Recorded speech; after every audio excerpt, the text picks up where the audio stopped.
우리는 지난해부터 이 가스펠 프로젝트라는 훌륭한 성경 교재의 커리큘럼을 따라서 공부해 오고 있습니다. 창세기를 시작으로 해서 성경을 순차적으로 이렇게 살피고 있는데 2019년 첫 주일부터 엘리야로부터 시작된 선지자들의 이야기를 저희가 살피고 있어요. 한 달이 지난 지금은 이사야 선지자의 이야기를 하고 있고, 그리고 앞으로 7주간에 걸쳐서는 몇몇 선지자들에 관한 이야기, 그들의 삶을 통해서 하나님이 어떤 분이신지 또 어떻게 일하시는지, 그 일을 통해서 하나님의 성품을 어떻게 드러내시고 당신의 백성들을 얼마나 어떻게 사랑하시는지에 대해서 우리는 보게 될 것입니다. 이런 커리큘럼의 전개상 오늘 나누는 이야기는 좀 생뚱맞을 수가 있어요. 선지자들의 삶, 그들의 이야기를 하다가 갑자기 선지자들의 이야기가 감춰지고 히스기야의 삶과 그리고 그의 말, 행동에 온통 초점이 맞춰지고 있기 때문입니다. 좀 고민을 했어요. 이것을 좀 건너뛰어서 마지막에 이야기를 할까. 그래도 아무런 상관은 없을 것 같았습니다만 그냥 가기로 했어요. 이유가 무엇인가 하면, 비록 히스기야의 이야기이지만 이 사건을 통해서 하나님께서 이루시고자 하시는 목적이 있다는 것을 알기 때문입니다.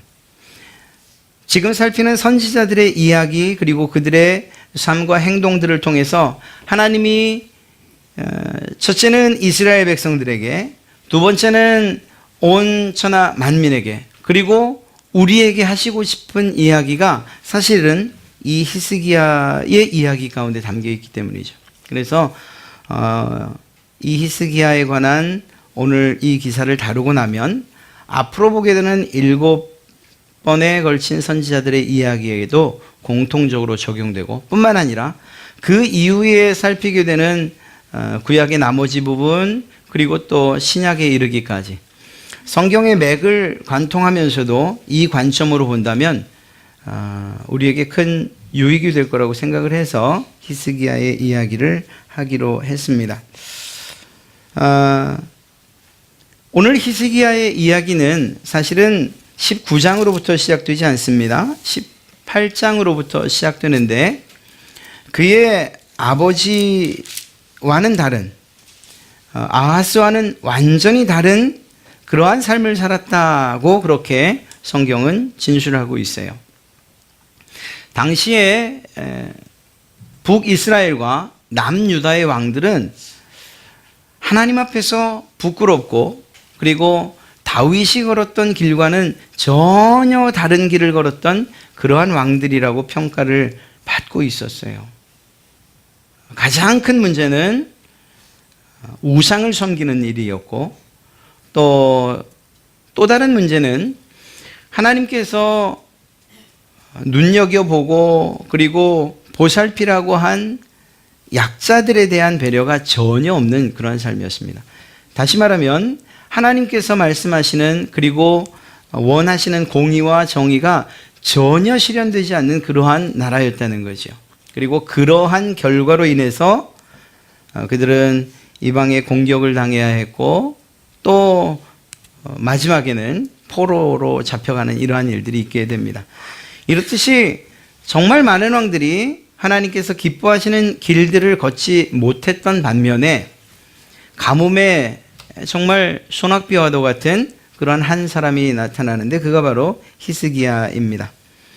히스기야에 대한 평가는 18장 5절을 통해서 우리가 잘 알 수 있습니다. 이렇게 기록하고 있는데요. 히스기야가 이스라엘 하나님 여호와를 의지하였는데 그의 전후 유다 여러 왕 중에 그러한 자가 없었다, 이렇게 이야기하고 있습니다. 그러니까 하나님께서 보실 때에도, 그리고 사람들, 이 기록자들이 볼 때에도 히스기야만한 그러한 사람, 특별히 하나님을 의지한 사람이 없었다, 이렇게 이야기하고 있는 것이죠. 그는 하나님께서 보시기에 옳은 일을 했습니다. 산당을 헐어버렸고, 그리고 돌기둥을 부수었습니다. 여기서 산당과 돌기둥은 단순히 어떤 모양, 어떤 건축물을 이야기하는 것은 아닙니다. 그곳에서 행해졌던 일들이 무엇인가? 그것들을 섬기고 이방신들을 섬기는 일들, 하나님을 잊어버리고 배반한 백성들이 살아 그리고 또 행동했던 그곳이 바로 산당과 돌기둥이었기 때문이죠. 또한 우상인 아세라 목상을 찍어버립니다. 심지어는 유물처럼 내려온 모세가 만든 구리뱀도 산산조각을 냅니다. 왜냐하면 그것이 단순히 하나님의 일하심을 나타내는 증거 혹은 증표가 아니라 섬김의 대상, 경배의 대상이 됐기 때문입니다. 하나님이 아닌 또 다른 우상이 만들어져 버린 것이죠. 그래서 그것을 부수어 버립니다.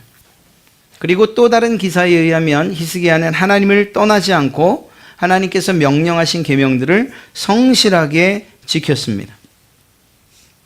하나님께서 이러한 히스기야에게 베푸신 은혜가 또 다음 절에는 기록되어 있어요.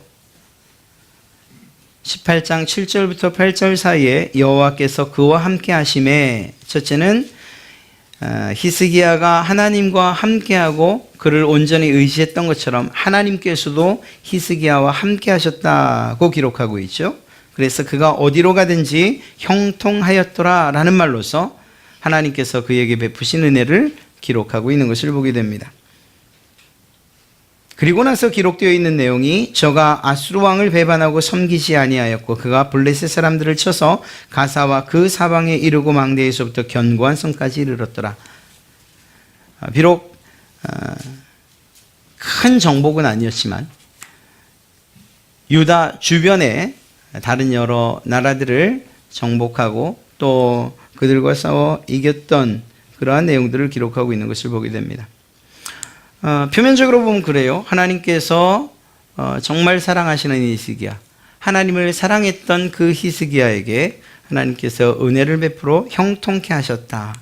예, 제대로 된 이야기가 이렇게 구성되는 것 같습니다. 그런데 히스기야의 이야기가 이렇게 끝나지 않는다는 데에 문제가 있습니다. 히스기야 왕이 14년, 왕이 된 지 14년 만에 아수르의 왕 사네립이 유다를 공격했기 때문입니다. 그 공격 이유에 대해서 성경은 앞서 우리가 읽었던 것처럼 저가 아수르 왕을 배반하고 섬기지 아니하였다라는 것을 이유로 들고 있기 때문이죠. 왜 히스기야가 아수르의 조공바치기를 거절하고 또 그 아수르를 배반했던 것일까? 아마도 여기에는 두 가지 이유가 있지 않았을까 생각을 합니다. 첫째는 히스기야가 앞서 기록된 것처럼 하나님을 전적으로 의지했기 때문이다. 그래서 그는 하나님이 이끄시는 나라 그리고 당신의 백성들을 하나님이 반드시 지켜주실 것이라는 그러한 믿음을 가지고 있었기 때문에 아수르의 조공을 받지 않았다. 이렇게 이야기할 수 있을 겁니다. 히스기야가 했던 그러한 행동들에 비춰보면 말입니다. 물론 또 다른 이유, 두 번째를 말하는 이들도 있습니다. 결코 틀리진 않을 것인데 그것이 무엇인가 하면 어떤 신학자들의 말에 의하면 그리고 또 정황상 히스기야가 애굽을 의지했을 것이라 이렇게 이야기하는 것입니다. 그리고 그 이유 때문에 아수르가 친애굽 정책을 펼치는 히스기야를 공격했을 것이다 이렇게 말하기도 하죠. 랍사게가 떠들었던 도발했던 말들 가운데에 이러한 부분이 담겨져 있습니다. 이스라엘이 썩은 갈대인 애굽을 의지하지 않았느냐라는 이러한 이야기가 담겨져 있는 것이죠. 21절 19장 21절 말씀을 보면 이제 내가 너를 위하여 저 상한 갈대의 지팡이 애굽을 의뢰하도다.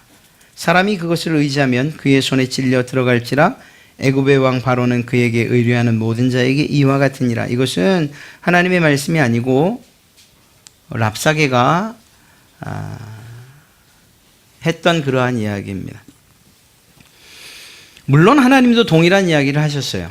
이사야 선지자를 통해서 지속적으로 너희는 애굽을 의지하지 말아라. 애굽을 의지하지 말아라. 이 말은 세상을 의지하지 말라는 이야기였고, 반대로 이야기하면 하나님을 전적으로 의지하라는 이야기였을 것입니다. 지금 말씀드린 이 두 가지 이유가 좀 상충하는 것 같죠. 히스기야가 하나님을 전적으로 의지했기 때문에 조공을 바치지 않고 배반했다. 히스기야가 애굽을 의지했기 때문에 조공을 바치지 않고 배반했다. 이것이 얼만큼 큰 문제인가, 이 부딪히는 이 부분을 어떻게 해결할 것인가, 오늘 여러분들과 나누는 이야기 가운데서 정말 죄송하지만 이것은 별로 중요한 이야기가 아니에요. 오늘 제가 여러분들에게 말씀드리는 목적, 그리고 또 드리려고 하는 내용에 비추어 볼 때는 적어도 그렇다는 것입니다. 어떤 면에서 그런가? 비록 히스기야가 하나님을 전적으로 의지하지 않는 그 이유 때문에 고난을 받았던, 혹은 하나님을 전적으로 의지했음에도 불구하고 고난을 받았던 시간에 아수르의 태도는 결코 변함이 없었을 것이라는 거예요. 아수르라고 하는 나라가 남쪽에 있는 애굽, 그리고 그 애굽으로 가는 길목에 있는 모든 나라들을 그냥 두지는 않았을 거라는 거죠. 자신들의 정책상 말이에요. 더 중요한 것은 무엇인가 하면 그들의 확장 정책, 혹은 그 아수르가 다른 나라들과 싸우는, 그리고 또 그 길목에 있었던 나라들과 싸우는 이러한 이유가 아니라 하더라도 더 중요한 것은 세상이, 지금 우리가 사는 이 세상이, 그리고 예전에 살았던 우리 믿음의 조상들이 살던 그 세상이 결코 어떤 점에 있어서도, 어떤 때에 있어서도 하나님의 백성들에게 호의적이지 않았다는 거예요. 사실 이것을 좀 더 부각해 말씀드리고 싶습니다. 우리가 하나님의 백성이라는 사실 하나만으로 우리가 고난을 받을 만한 상황에 놓이게 된다는 거예요. 히스기야의 잘잘못을 가리기 이전에 그가 유다의 왕, 또 하나님의 백성이라는 이유 하나만으로 세상은 이스라엘을 공격하고 유다를 공격하고, 그렇게 하나님의 백성들을 힘들게 했던 그 사탄은 결국은 지금 오늘날에도 여전히 하나님의 백성인 우리들에 대해서 그 공격을 멈추지 않는다라는 것입니다. 세상이 일어나서 하나님을 대적하는 이유가 무엇일까요?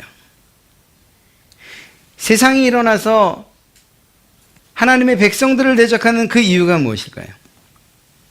그것은 단순하게 어떤 한 사람만을 낙심시키기 위한 것이 결코 아니라는 거예요.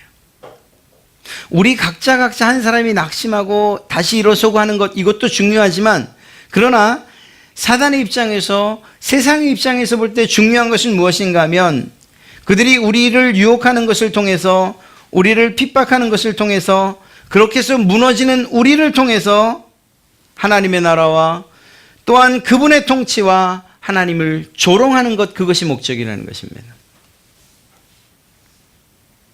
우리의 선택이 중요하지 않다는 것이 아니라 세상과 사탄의 목적 자체가 그렇다는 거예요. 하나님을 무너뜨리고 하나님의 영광과 명예에 먹칠을 하고, 그래서 그를 조롱하고 수치스럽게 하려는 것이, 그것이 세상과 사탄의 목적이라는 거예요. 오늘 랍사게가 했던 이야기를 18장 1차 그리고 19장의 2차 그 내용 안에 담겨 있는 그의 조롱이 누구를 향하고 있는가를 살펴보시면 잘 알 수가 있습니다. 이 랍사게의 조롱은 유다 왕 히스기야를 향한 것처럼 보이고 유다 백성들을 향한 것처럼 보이고 또 더 나아가서 우리를 향해 이야기하는 그런 조롱의 말들처럼 보이지만 그러나 그것은 하나님을 향한 공격이고 하나님을 향한 조롱이라는 거예요. 그가 무엇이라고 이야기합니까? 첫째는 앞서 말씀드렸던 것처럼 애굽을 의지하지 말아라 라고 그렇게 조롱합니다. 그러나 그것은 중요한 게 아니에요. 22절부터 시작되는 그의 조롱은 이렇게 시작됩니다. 너희가 내게 이르기를 우리는 우리 하나님 여호와를 의뢰하노라 하리라마는 하나님을 의지한다고 말하는데 그 하나님이 정말 의지할 만한 사람이냐? 그런 분이시냐? 그런 신이냐? 이것을 이야기하고 있는 것입니다. 오늘 우리가 읽었던 것도 마찬가지 아닙니까? 19장에서 읽었던 그 말씀도. 랍사게가 하는 그 이야기가 무엇을 이야기하고 있습니까? 10절 말씀을 보니 너희는 유다의 왕 히스기야에게 이같이 말하여 이르기를 내가 믿는 내 하나님이 예루살렘을 아수르 왕의 손에 넘기지 아니하겠다는 말에 속지 말아라. 하나님 말 믿지 말아라. 이 세상의 많은 여러 신들 가운데 하나 정도로 취급하는 짐짓, 일부러 그렇게 취급하여서 하나님을 욕보이고 그 하나님을 조롱하려는 그러한 랍사게의 의도, 이것은 그 이전부터 하나님을 향해서 대적해왔던 사단의 전략이고 주님 시대에도 있었고 지금도 있는 그러한 사단의 공격의 방법에 지나지 않는다는 거예요. 물론 우리 한 사람 한 사람이 일어나는 것 중요합니다. 그리고 그것에 대해서도 말씀드릴 거예요. 그러나 더 중요한 것은 우리를 공격하는 것을 통해서 그가 이루고자 하는 목적이 무엇이냐? 하나님의 영광을 가리우고자 한다라는 이 사실을 잊지 말아야 됩니다. 이 사실만 정확하게 한다면 우리가 그러한 사단의 공격과 그리고 그러한 조롱 혹은 유혹에 어떻게 대처해야 하는가 하는 대답이 나올 수밖에 없어요. 우리가 부르는 찬양처럼 이 세상의 그 모든 전쟁이 내게 속한 것이 아니고 하나님에게 속했습니다라고 그러한 고백이 우리를 통해서 여러분의 입을 통해서 고백되어질 수밖에 없다고요. 결코 우리를 향해서 또 우리를 낙심시키는 것, 그것 하나가 목적이 아니라는 것입니다. 얼마나 큰 부끄러움을 당합니까? 히스기야는 앞서 말씀드렸던 것처럼 하나님의 명령에 순종해서 살았던 사람이고 이방신들을 섬기는 모든 산당들과 우상들을 다 부수었던 사람이에요. 그것과 반대로 하나님의 성전을 정말 다시금 수축하고 그리고 아름답게 꾸미고 그랬던 사람이라고요. 그런데 아수르의 공격과 그리고 그 위협에 맥없이 무너져서 어떤 일을 하고 있습니까? 조공을 다시 바치기로 약속하고 그리고 그 조공의 양이 작지도 않아요. 그 조공을 드리기 위해서 그가 했던 행동이 무엇입니까? 18장 15절과 16절에 히스기야가 이에 여호와의 성전과 왕궁 곳간에 있는 은을 다 주었고 또 그때의 유다 왕 히스기야가 여호와의 성전 문의 금과 자기가 모든 기둥에 입힌 금을 벗겨 모두 아수르 왕에게 주었더라. 하나님의 성전을 가꾸기 위해서 자기가 발랐던 그리고 자기가 입혔던 그 금을 자기의 손으로 다시 거두어서 그것을 아수르 왕에게 주는 이러한 굴욕적인 일을 히스기야가 할 수밖에 없었어요. 히스기야 한 사람의 문제가 아니라니까요. 성전에 그 금이 벗겨져 나갈 때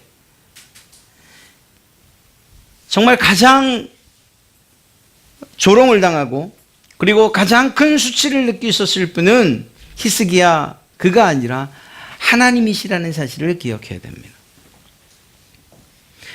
안타깝게도 우리가 이러한 사실을 인지하지 못한다면 우리의 삶과 그리고 우리의 행동, 우리의 말 이것과 하나님의 영광과 아무런 상관이 없다고 말하는 이러한 안타까운 결과를 낳게 돼요. 그렇지 않습니다. 하나님은 하나님의 백성이 당하는 그 수치를 통해서 하나님의 수치로 여기신다는 거예요. 아니, 이것은 굳이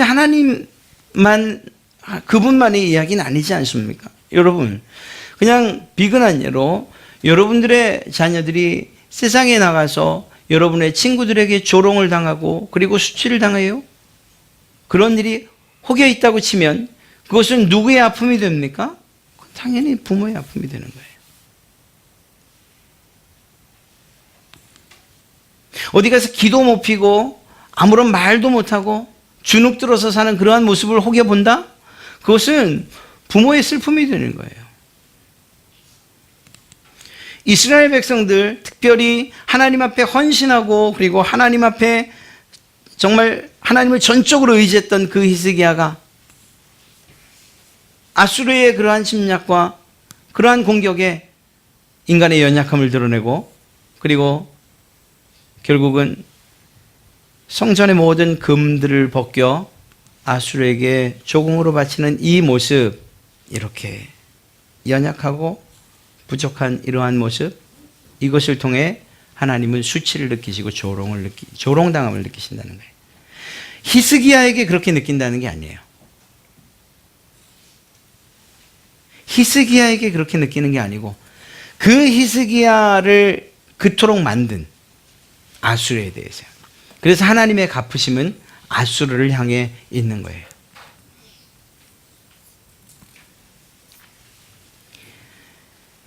이 전쟁은 최종적으로 유다의 승리로 끝납니다. 19장 35절 이하에 기록되어 있는 것처럼 18만 5천 명이나 되는 아수르 군대가 여호와의 사자의 치심으로 말미암아 하루아침에 송장이 되어버립니다. 사내립 역시 반역의 칼날에 죽고 말아요. 유다의 완전한 승리로 끝납니다. 여러분, 이 결과에 대해서 우리는 무엇이라고 말할 수 있을까요? 한 가지밖에 없어요. 하나님이 일하셨습니다. 이렇게밖에 이야기할 수 없어요. 옛적 다윗에게 하셨던 언약을 따라서 하나님은 자기 백성을 지키기 위해서 일하셨고 싸우셨어요. 자기 백성을 보호하셨어요. 18만 5천 명의 갑작스런 이 죽음은 하나님의 일하심과 그분의 권능을, 그 능력을 증명하고 있는 것이고, 그분이 당한 그 조롱과 수치심에 대해서 갚으시는 그러한 하나님의 분노를 볼 수 있는 그러한 사건이라고 말할 수 있습니다. 중요한 건 무엇인가? 유다가 구원을 받았지요? 단지 이것만이 아니라는 거예요. 하나님께서 단지 유다의 구원만을 이루신 것이 아니고 그 하나님의 일하심을 통해서 하나님 그분이 스스로 영광을 받으셨다는 사실을 우리는 기억해야 돼요. 하나님은 유다의 구원을 통해서 스스로 영광을 취하셨고, 그리고 하나님의 명예를 스스로 높이셨어요. 히스기야나 그의 군대가 싸워 이긴 것이 아니고 하나님께서 전적으로 그 전쟁에 개입하셨기 때문입니다.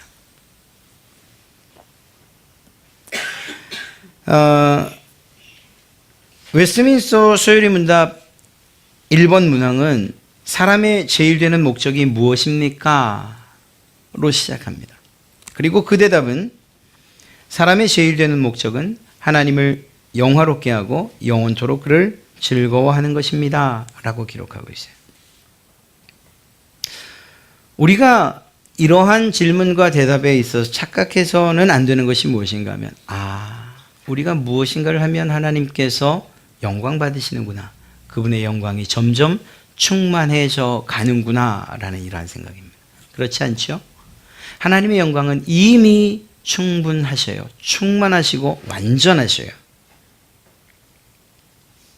비록 히스기야가 이렇게 믿음의 삶에 있어 패배한 것 같아 보여도 하나님은 스스로 영광을 취하기에 충분하신 분이시라는 거예요. 그리고 그것을 실제적인 사건을 통해서 나타내셨어요. 우리의 삶도 마찬가지 아니겠습니까? 내가 살기 힘든 그러한 환경에 놓이고 또 그것을 이겨내지 못하는 것 때문에 그래서 하나님의 백성이 고난을 당하고 어려움을 당하는 것 때문에 하나님의 영광이 가리워질 것이라고는 생각하지 마시기 바랍니다. 그것은 하나님께서 이미 충분히 그 영광에 있어 충족하고 계신 분이시기 때문이에요. 그리고 또 우리의 그러한 넘어짐과 그리고 쓰러짐 그리고 낙심 가운데서 우리를 일으켜 세우시는 것을 통해서 또한 영광을 스스로 취하고 계시다는 사실입니다. 하나님의 일하심이 어떤 방향인가를 보면 잘 알 수 있어요. 하나님의 일하심은 그 일하심 가운데 하나님의 성품이 온전히 드러나고 그리고 하나님의 영광이 온전히 반영된다는 사실입니다. 히스기야의 그 사건 그리고 그가 승리하는 그 사건을 통해서 하나님의 성품이 드러나고 하나님의 완전한 영광이 온전히 드러나고 있다는 것이죠. 뿐만 아니라 하나님의 그 일하심을 통해서 당신의 백성들을 향한 그 사랑과 그 긍휼함 또한 반영되어 나타난다는 사실입니다. 비록 실패한 것 같은 히스기야이지만 그러나 그를 다시금 일으켜 세우시고 그에게 끝없는 사랑과 인자하심을 베푸시는 그분. 그래서 하나님의 백성들은 낙심하거나 낭망할 틈이 없어요. 왜냐하면 하나님의 사랑과 그 긍휼하심이 우리에게 계속적으로 부어져 내리고 있기 때문이죠. 하나님의 일하심을 우리가 이러한 관점에서 바라볼 수 있다면 그 하나님을 온전히 신뢰하고 그분의 성품이 내 삶 가운데 드러나는 것을 기대한다면 때로는 넘어지는 것도 때로는 실패하는 것도 결코 두렵지 않을 것이라는 거죠. 중요한 것은 그럼에도 불구하고 우리의 간구와 부르짖음 이것이 중요하다는 거예요. 사실은 이야기의 순서상으로 보면 히스기야의 부르짖음과 간구가 중간에 들어가 있어요. 하나님이 다 알아서 하시는데 하나님이 스스로 영광을 취하시는데 하나님이 결코 조롱받지도 비난받지도 수치를 당하시지도 않으시게끔 그렇게 일하시는데 과연 우리가 일할 몫은 우리의 책임과 우리가 해야 될 일은 과연 어디에 있느냐? 제가 마지막에 말씀드리지만 사실은 이것이 중간에 위치하고 있더라는 거예요. 바꿔 이야기하면 우리의 간구와 부르짖음은 하나님이 일하시는 그러한 이유가 될 수도 있다라는 거예요. 100%는 아니지만 그러나 대부분 하나님이 일하시는 그러한 이유가 된다는 사실입니다. 히스기야가 기도했던 그 기도의 내용을 살피면 잘 알 수 있는 것이 무엇인가 하면 하나님의 권능을 찬양하고 더 나아가 자신의 직면한 문제를 하나님께 아뢰고 그리고 하나님께 정직한 도움을 호소하고 있는 것이죠. 즉 다시 말해서 하나님께서 스스로 영광을 취하시고 그리고 승리하시고 그리고 이기시고 그래서 하나님의 하나님됨을 스스로 나타내시는 것 그것이 하나님의 일하심이지만 그러나 그 가운데 우리의 기도와 간구를 통해서 하나님의 일하심에 동력을 하는 자로 삼으신다는 거예요.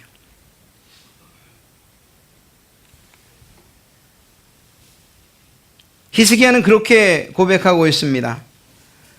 우리가 읽었던 19장 17절부터 19절 말씀을 통해서 여호와여 아수르 여러 왕이 과연 여러 민족과 그들의 땅을 황폐하게 하고 또 그들의 신들을 불에 던져 싸우니 이는 그들의 신이 아니요 사람의 손으로 만든 것 곧 나무와 돌뿐이므로 멸하였나이다.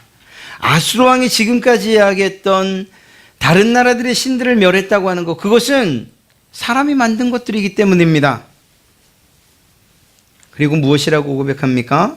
우리 하나님 여호와여 원하건대 이제 우리를 그의 손에서 구하옵소서.